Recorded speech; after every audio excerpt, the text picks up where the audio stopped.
I've got one that can see.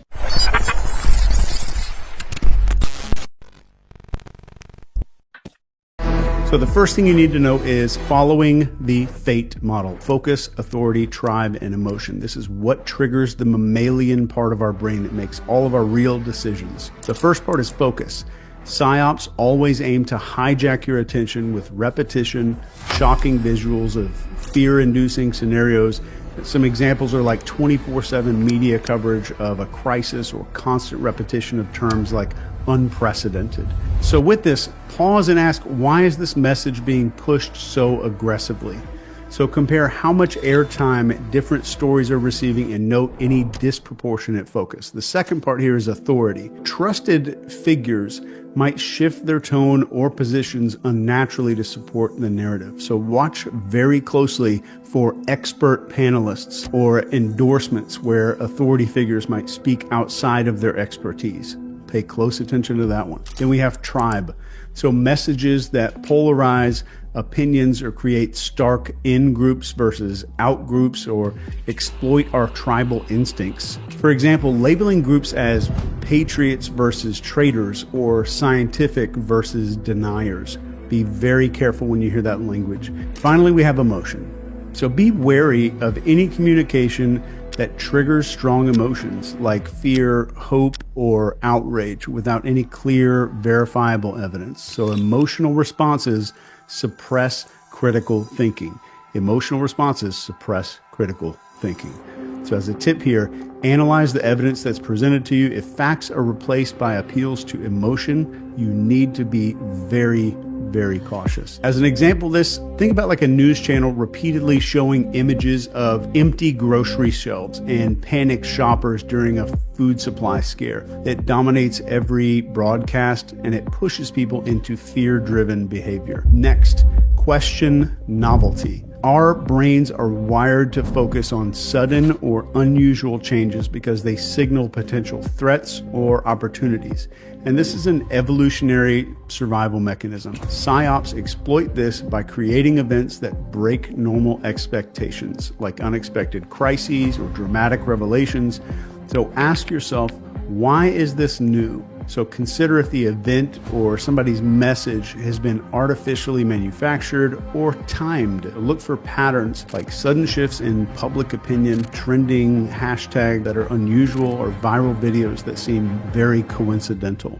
So for this one, just picture a new viral video just claims to expose a government cover-up, but it conveniently comes out the exact same day that there's some damaging evidence against some high-ranking official. The timing shifts public focus. Look for multiple sources. Centralized narratives create an echo chamber, and they silence dissent and they narrow perspectives. For example, if all media outlets present identical talking points, it is a humongous red flag. So actively seek out contrarian or independent voices, even if they challenge something that's already in your head. So in reality, an example, during a maybe breaking health crisis, all the major news outlets report on the exact same study, but independent researchers reveal the study was funded by a company selling the solution. So watch for that group speak. Next is identify cognitive dissonance weapons. Let's talk about how this works.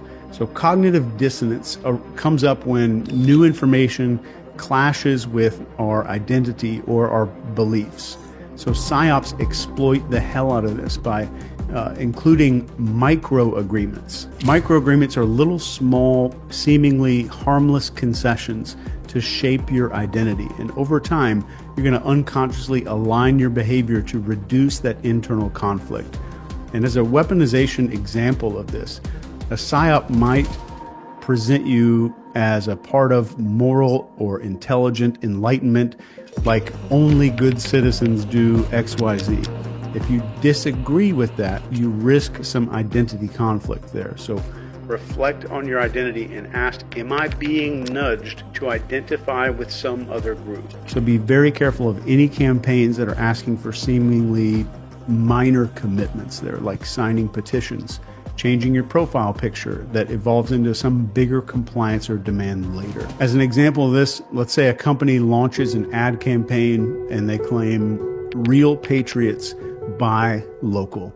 If you disagree with their product, it feels like rejecting your identity as a patriot. So this pushes you to conform.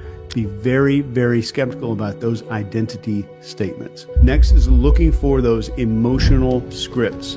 And what I mean by this is the scripts that were written in our brains by our ancestors. So manipulated narratives trigger instincts like the fear of loss or scarcity, social rejection, or danger. For example, a media story about food shortages might activate survival scripts that cause panic buying and stuff like that. And we have scarcity fear. This is sudden warnings about limited resources like water or medicine. Also sparks that kind of behavior. And then we have tribal rejection. These are threats of being socially outcast, like you're selfish if you don't comply. And those things override logic every time. And as a tip for this, break the script by focusing on the facts. Like, what's the likelihood of this scenario? So compare the claims with other sources. For this, just picture where a politician says something like, if we don't act now, our children will not have a future. This taps into survival instincts, those ancestor scripts in our head, and it's tied to protecting offspring. It creates urgency without any facts. Next is follow the money. So there's a trail of beneficiaries here. So identifying who benefits always is going to reveal the motive. So look for funding sources like sponsorships or political connections that are tied to the narrative. So use tools like opensecrets.org or public financial records to see who profits from this. So for policies or campaigns, identify the industries like pharmaceuticals, tech companies, etc., that stand to gain the most. So to illustrate this in your mind right now, picture a charity that's promoting clean energy awareness, and they seem noble until an investigations are showing that it's funded by a solar panel corporation that's lobbying for subsidies or something like that. Next, and this one is very important, is analyze the context boundary. The mechanism here is context, and context defines what is permissible. So manipulative people shift contexts to normalize extreme behavior. As an example of this, in emergencies, people accept surveillance or martial law that they normally would completely resist. So ask, what is the context? Compare some similar events in different settings to see if the rules or responses seem disproportionate. Look for contradictions. So for lots of the students who are brand new to NCI University, this right here is the most massive realization when they realize that the ability to weaponize cognitive dissonance and then shift the context can get anyone to do almost anything. As a hypothetical example of this, let's say there's a major cyber attack. The governments are now justifying some sweeping surveillance laws to protect the citizens. This changes the context to make previously unacceptable actions seem absolutely necessary. Next, spot the use of archetypes because they're woven into our brains. Psyops simplify narratives by using archetypes like heroes and villains and saviors. Some examples are like portraying one leader as the sole solution or demonizing dissenters as the enemy. Deconstruct the story. Ask, who are the characters and what roles are they playing? Simplistic, like good versus evil stories usually signal manipulation just about every time. So always seek nuance there. In the real world, you're going to see something like maybe a leader is repeatedly portrayed as a savior fighting something that's pure evil, and the narrative ignores their mistakes and oversimplifies the conflict to prevent a lot of scrutiny. Next, evaluate the frame. So let's do a step-by-step evaluation here. First one is expectation. What are you expected to believe or do based on this thing that you're exposed to in the media? Next is belief. What assumptions are being made about you, like your values or your fears? Then we have perception. So how is reality being shaped, like selective facts or missing contexts? And definition is the final step here when it comes to a frame. What truth is being asserted as something that's completely unchallengeable? This comes up with information suppression. So really look for topics that are being avoided, critics that are being silenced. If somebody needs to be silenced in order for an idea to make it, then the idea is not good. So alternative viewpoints being discredited, that's a big one to look out for. So cross-check timelines of events and notice if critics are labeled conspiracists or if algorithms are suppressing some kind of specific search. And this is a big one, especially in today's time. So to get a good example of this, during maybe a corporate scandal, the company's PR team frames these critics as disgruntled employees with a grudge.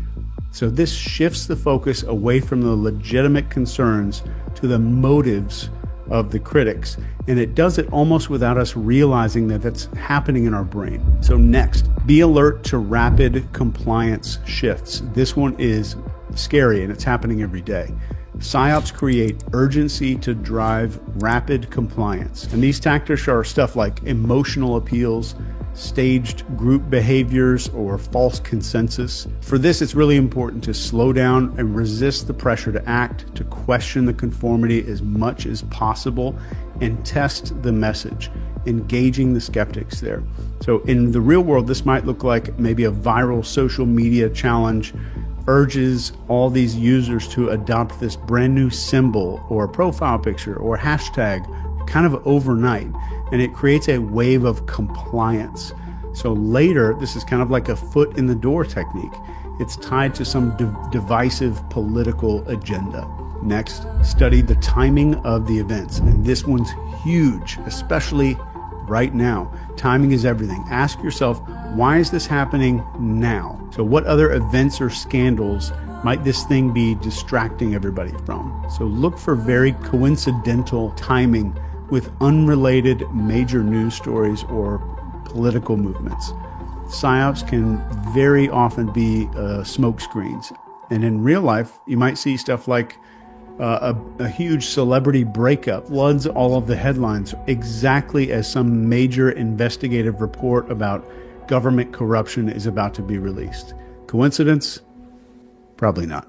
The next thing I want you to do is to sharpen your brain to start hearing and understanding these manipulation tactics. And one of the biggest things that you can do, the most effective way that I could train you right now, just you and me, is to teach your brain to recognize logical fallacies. So let's go through these, because psyops very often use these flawed arguments to convince people. And if you know how to spot them, it makes you a lot harder to manipulate. Let me give you 10 of these so that your brain gets hardwired to start seeing everything a whole lot differently. So the first one that you're going to see all the time, appeal to emotion. So this uses fear and anger and hope to bypass logic. So like, if you don't support this, children are going to suffer. Next is the straw man argument. This misrepresents somebody's argument so they can attack it better. So somebody might say they oppose the lockdowns because they don't care about lives. Think about that one. Number 3 is the bandwagon fallacy. So this claims that something is true because everyone supports it. And this is, you hear this all the time. Millions of people agree with X, Y, and Z. You should agree with it too. Number 4 is the false dilemma. This presents only 2 extreme options and it ignores alternatives. So it's the either you're with us or you're against us fallacy there. Number 5 is the ad hominem attacks. This is the attack of the person and not the argument. Be very observant for this. So this is when you hear you can't trust her. She's not a scientist. You can't do X because they're not qualified based on X. Ad hominem is very common, and I want your brain to be able to spot it. Number 6 is appeal to authority. And this is a claim that something is true because an authority figure said so. So like Dr. X supports it, so it's absolutely right. You have to trust the science. Number 7 is the slippery slope. These are claims that one action is going to lead to some extreme negative outcome. So you've heard this before. Somebody says something like, if we allow this, we're going to lose all of our freedoms. All of our freedoms are gone. The country is gone. All of that kind of talk like that. Be very attuned to when you hear that and very cautious when you hear that. Number 8, hasty generalizations. And these are broad claims that are made with very little evidence. So the example is 2 politicians lied, so all of them must be corrupt. So giant claim, tiny bit of evidence. 2 politicians might have lied, so they're all corrupt. Number 9 is huge. It's the red herring. So this distracts people with irrelevant information. You've heard this maybe as an example. When somebody says, why are we worrying about climate change when we have so much crime going on right now? It's an argument of distraction. Number 10 is false equivalence. This compares two things as equals when they're absolutely not equal. I am the chosen one.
Talk about a fish story. Man, and they're buying it. Outbreak of the deadly Pandora virus is spreading rapidly. They're buying it. They're buying it.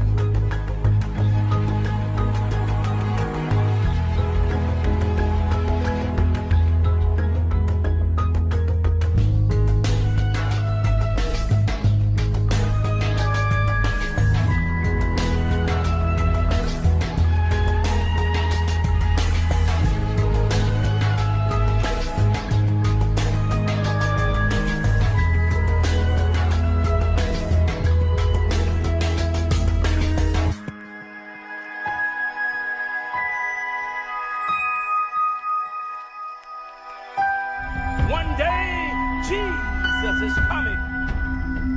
You may be at church. You may be at work. You may be asleep. God grant that you will be ready when he makes his personal appearance. My God, what if his appearance occurs on a Sunday morning?